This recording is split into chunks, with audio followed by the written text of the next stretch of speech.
Today I'm going to talk to you about other ways beyond training in which you can use games. And in particular, what I'd like to do is start off not talking about serious games, but talking about games for entertainment. And I'll explain a little bit why. And then talk about what we've been doing in this space and then where the space is evolving to. First, I'm going to show you some family photos. This is actually my nephew, Sebastian. And when this picture was taken, he was 7 years old, and he plays all kinds of different games. He especially loves strategy games. But being 7, he's not the average aged gamer. Can anyone tell me what the average age of the gamer is today, besides Sue? Shout it out. Very close, very close, very close. Again. 34, but you can have this prize. This is for you, because you came close, very close. So some other statistics which might be of interest to you is that 43% of PC gamers and 38% of console gamers are women. That within the US, 67% of heads of households play video games multiple times per week. And the kinds of games which we're playing are very sophisticated. These are two examples of games. We've got StarCraft 2 here and one of the more recent SimCity games.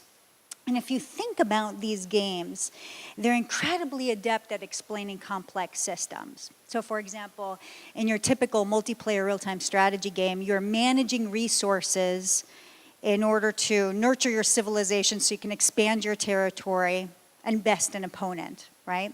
In a city sim game, you're also trying to manage resources as a means to optimize systems within your city so that you can make sure your population is happy.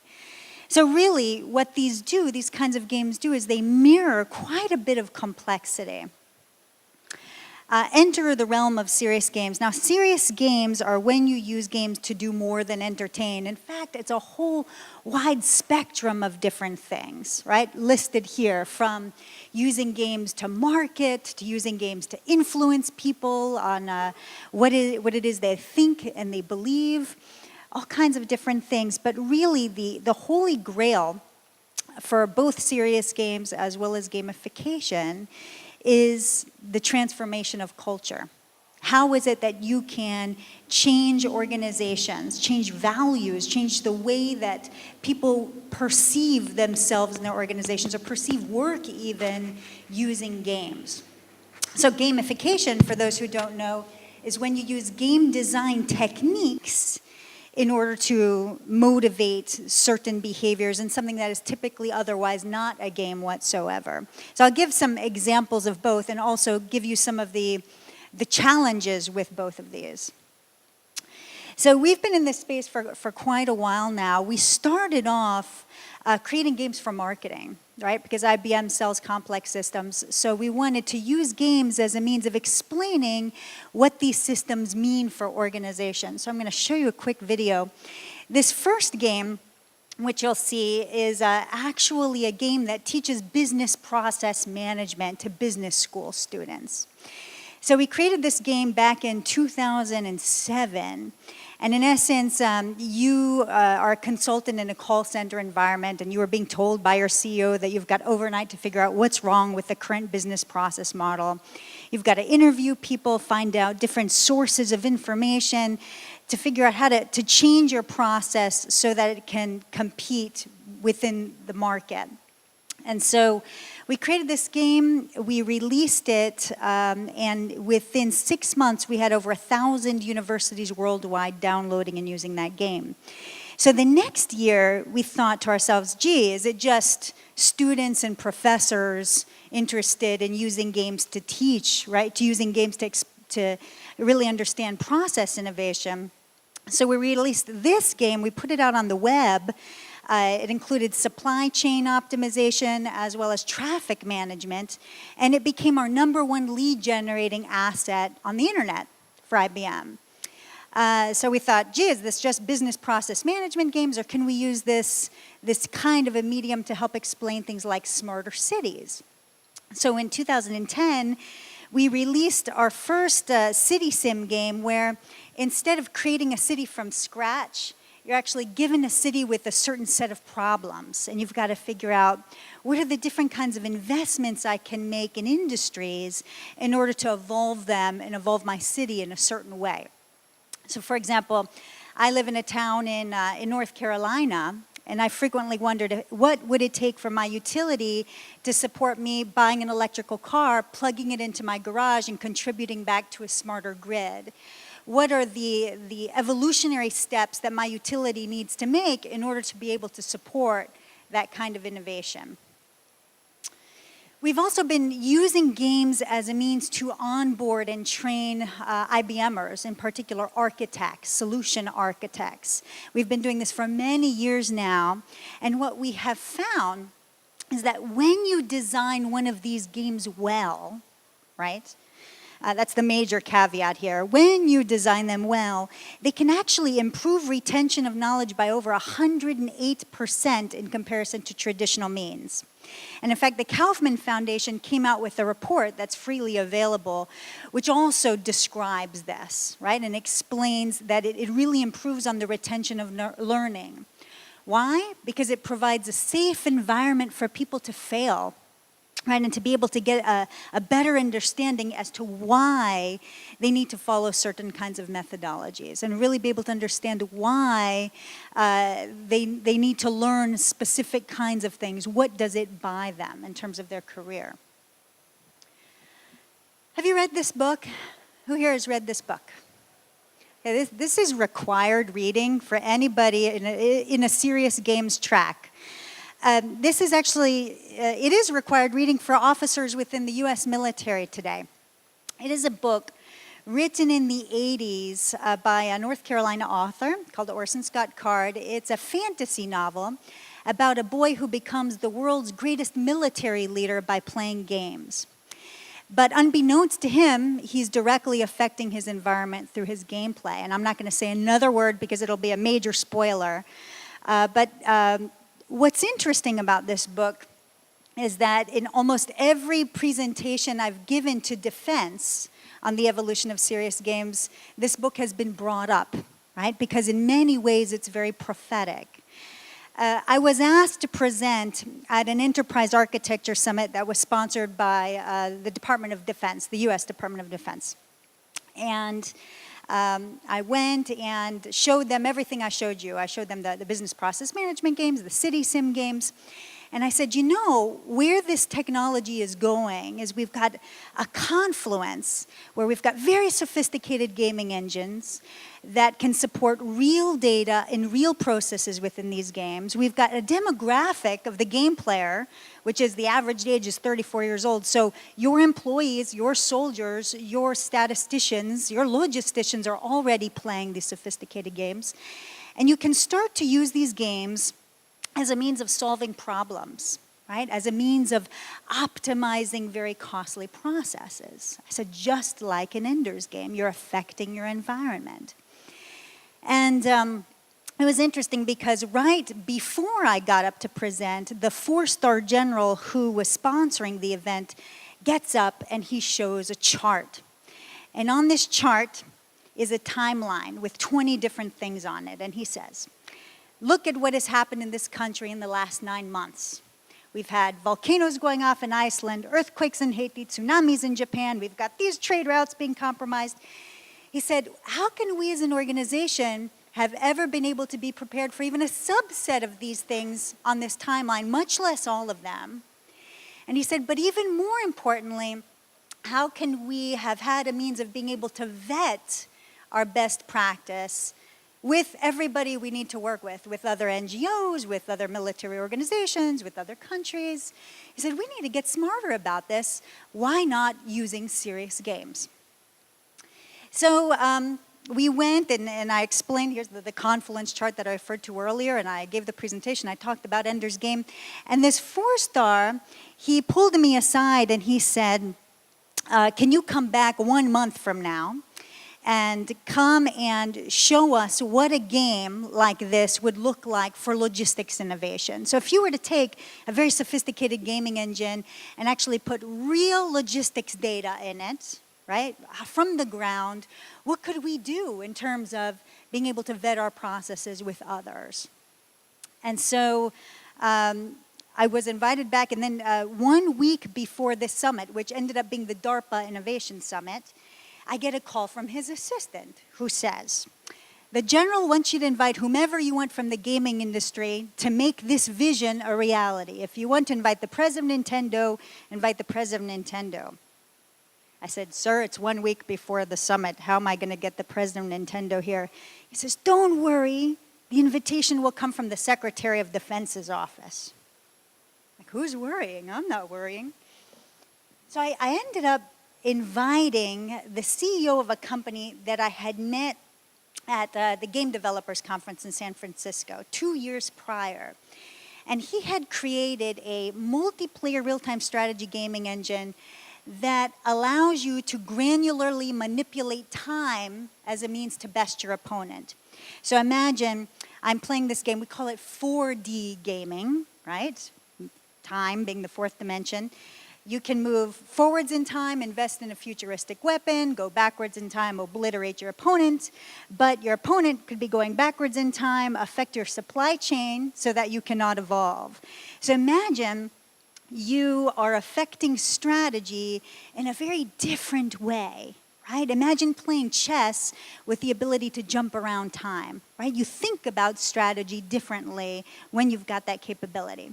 So I invited him to come and co-present with me, and we ended up pulling together a game that that was specific to logistics innovation, which we ended up going and presenting. But one thing I wanted to point out, this is the timeline that each player has, is that imagine that, have you guys watched Back to the Future? You remember that movie? Remember? You remember when McFly, he's holding up a photo of himself, and because of things that have happened in the past, his picture is fading? Remember that? It's the same sort of thing in this game. If someone affects something in the past, the timeline propagates to the present. So you can see how actions in the past are affecting you, right? So it gives you, again, that very interesting understanding. Oh, I hope that didn't break. Ouch. A very interesting understanding with regards to the repercussions of decisions, right? And that's what's key here. That's what I want to get across. So here's an example of what a game like this might look like. This was specific to Haiti. And we wanted to show if you could take a multiplayer real-time strategy game that was geospatially correct for a particular instance, a particular geography, and as players join, you have access to their direct data feeds of where their resources are, at what point in time, what it costs them to move their resources from point A to point B. And as you're playing, people can also be invited to play nature, for example, or Al-Qaeda, or any level of different kinds of antagonists, and affect gameplay. So that in reality, you're helping to stress test collectively underlying missions, underlying processes. And the byproduct of your gameplay is a new process. You're not just teaching people, here's what we do when there's a disaster.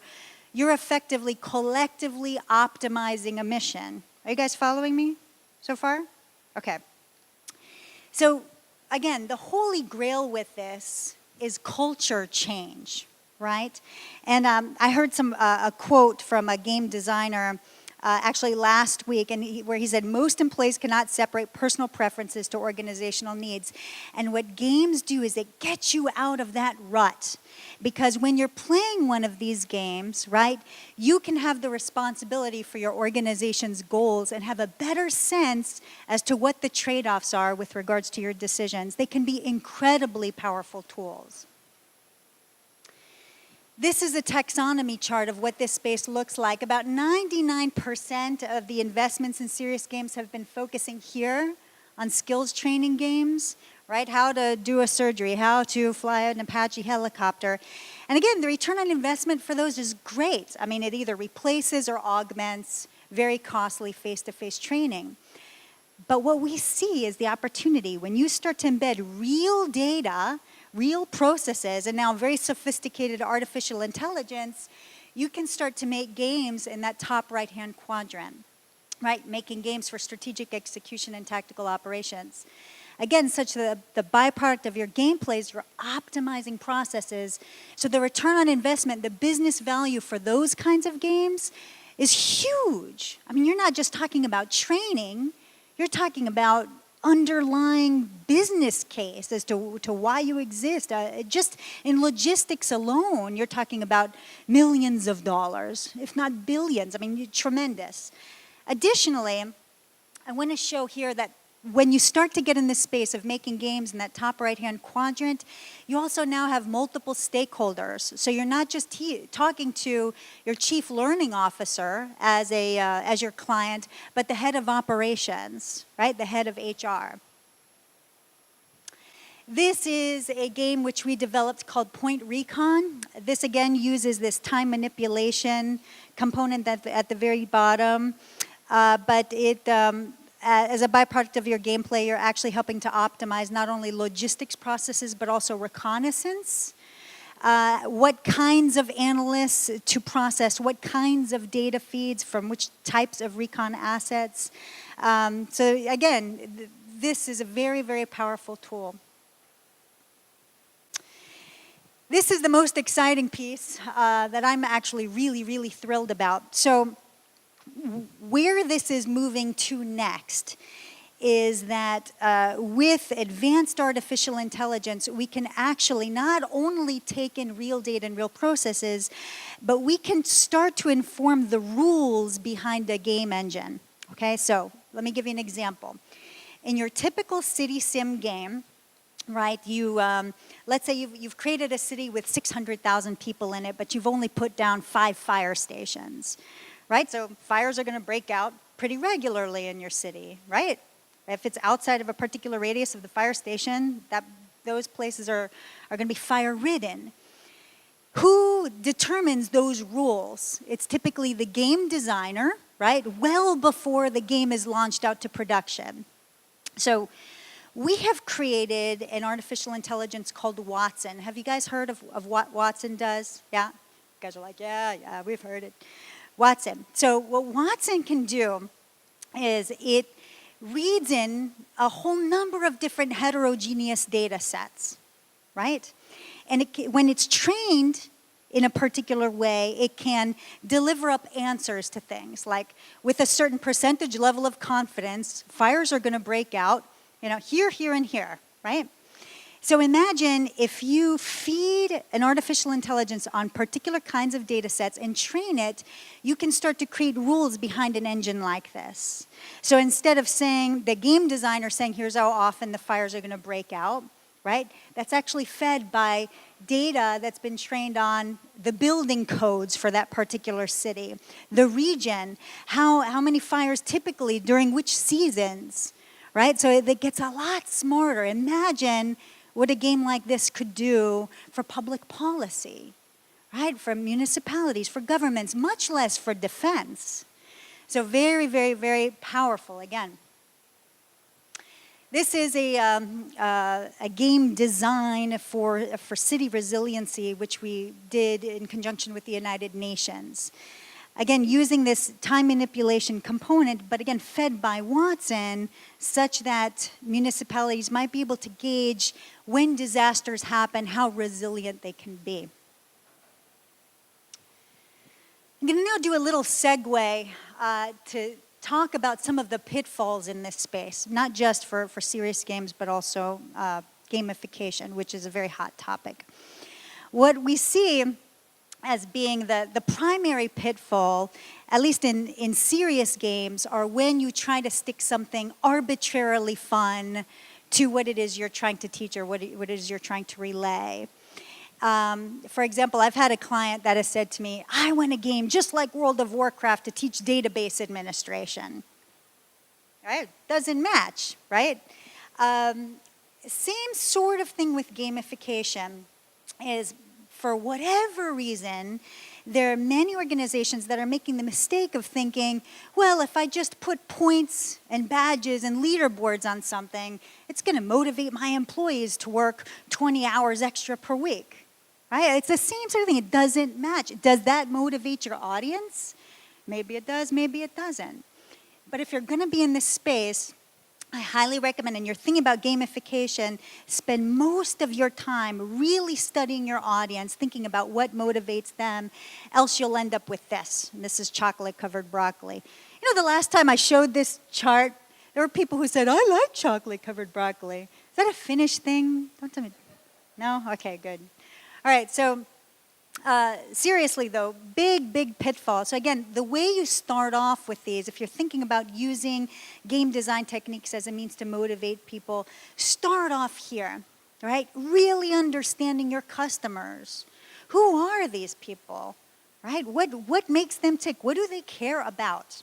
And then, once you build that, you do a customer journey map. And you determine, based on who they are and what their interests are, what is their daily routine like, right? How is it that I'm going to create very unique experiences specific to them in a way that engages them? Has anybody read Dan Pink? No? Okay. Yes? He is a behavioral psychologist, and he recently wrote a book called Drive. And it's a great book. All of the work in that book is not attributed to him. He's actually aggregated the work of a bunch of other organizational psychologists to come up with it. But what he says is interesting. He says, you know, if you think about the different eras of humanity, and you think of the agrarian era and the industrial era, he says, what motivated us then was really the carrot and the stick, right? If you don't plow this land, your family is going to wither and die. And that's what motivated you. But he says the knowledge worker of today is quite different. He says what motivates us more than anything else is a sense of self-direction. That's what we care about. And he goes on to say the sense of self-direction is really based on three major tenets. He talks about autonomy, mastery, and purpose. And he says, you know, again, what we have found is whenever we're thinking about gamification, using game design techniques to motivate people, especially employees, we go back to this. This has been our foundation. Every time someone asks me, right, how do I engage my employees to do X? How do I engage my employees to do Y? Go back to, does it give people a sense of self-direction? So I'll give you an example of some problems when you don't engage your employees. We're failing horrifically at this. In fact, the average tenure within the US of employees is 1.5 years, right? So you can imagine the cost. When you haven't engaged your employees fully, the cost to your organization, right? Of onboarding and then training and then recruiting. I mean, it's significant. So by tackling this saves a tremendous amount of money for companies. We were asked to tackle this ourselves. How is it that we can use gamification as a means of engaging employees in a way that gave people a sense of self-direction? And we started off by studying World of Warcraft. We did this about 10 years ago. We did a research study with a company out in Palo Alto called Seriosity. And what we did was we studied guild leaders. So guild leaders, for those who don't know, they basically lead these large groups through missions throughout the game. But also, they lead these missions completely virtually, right? So they don't meet by face-to-face their teammates, usually, right? But they can assess skill sets, pull together optimal teams, relay mission strategy, perform after-action reviews, again, in a global virtual environment. Why do you think IBM would be interested in something like that? Shout it out. Why is IBM interested in World of Warcraft and guild leaders? Can you guess? Sorry? Make a copy? I've worked at IBM 7 years. I have met my manager in person 3 times. Yeah, I mean, 3 times face to face. So the ability to do everything I just said, lead global virtual teams, assess skills, optimize the teams, relay mission strategy, perform after-action reviews is critical to global corporations, right? That skill set. So we studied them. We also studied the rotating leadership model. Do you guys know what the rotating leadership model is? You guys know rotating leadership model? You can guess, right? So a rotating leadership model is the group chooses the right leader for the particular mission, right? It's not based on a hierarchy of who's been playing the game the longest. It's who's got the right kind of skills, the right kind of quals for that particular mission.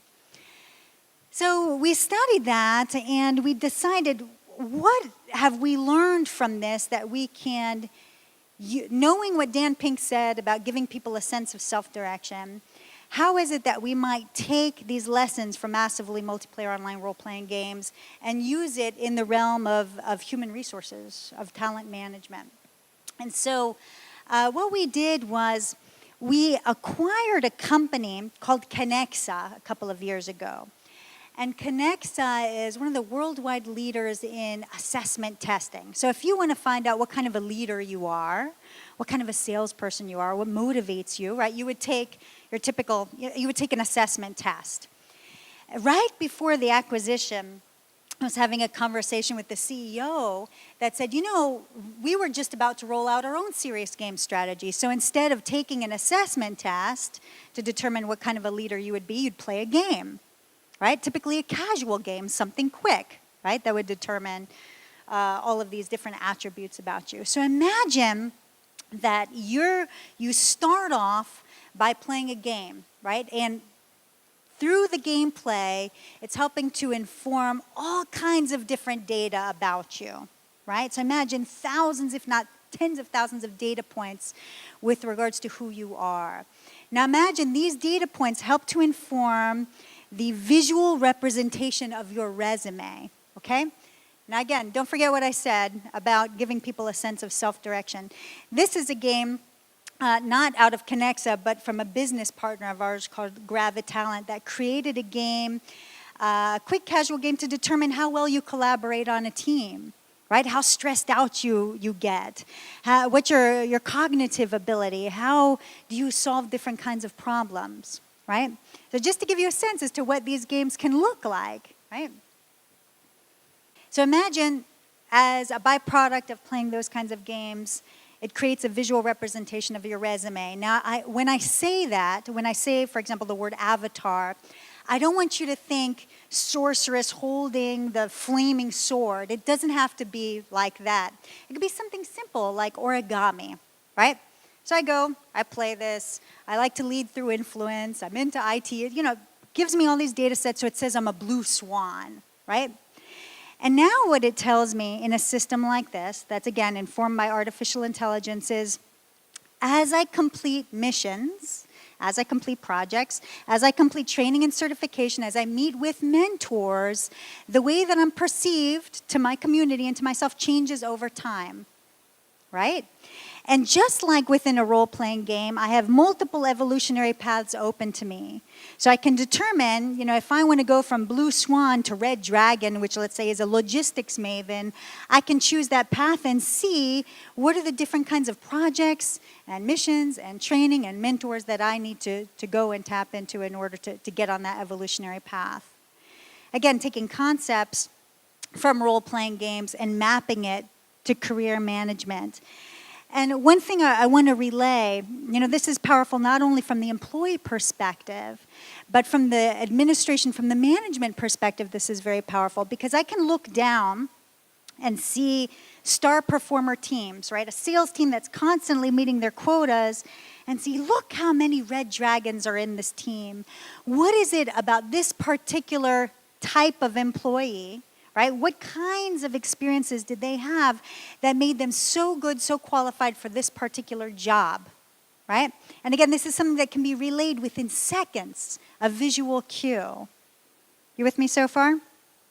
So again, this matching of gameplay and what makes games strong and interesting gives it that special experience and mapping it to something like career management. Oh, one other point before I leave this slide is you can also, from an administration perspective, use a stock market approach towards jobs. So you can say, I'm in great need of Java programmers, so I'm going to weight this particular evolutionary path greater than others and have this be transparent to my organization. So again, the more transparency there is, the more of a holistic approach towards not just my career path, but training, mentorship, all of this infused into one, very powerful in terms of cultural transformation within an organization. Something like this, right, you can start to not only assess skills better, match the right people to the right jobs, and really start to flatten out hierarchies. So I wanted to make sure I left lots of room for questions. How much time do I still have left for questions? 20 minutes? Okay. I can jump all kinds of different ways. But for follow-up, you're welcome to reach out to me on LinkedIn. I also have a weekly podcast called gamesatwork.biz that I do with other co-hosts that don't work at IBM. But we have great fun, and we actually talk with serious games leads and all kinds of different companies. So it's really a great show. So any questions?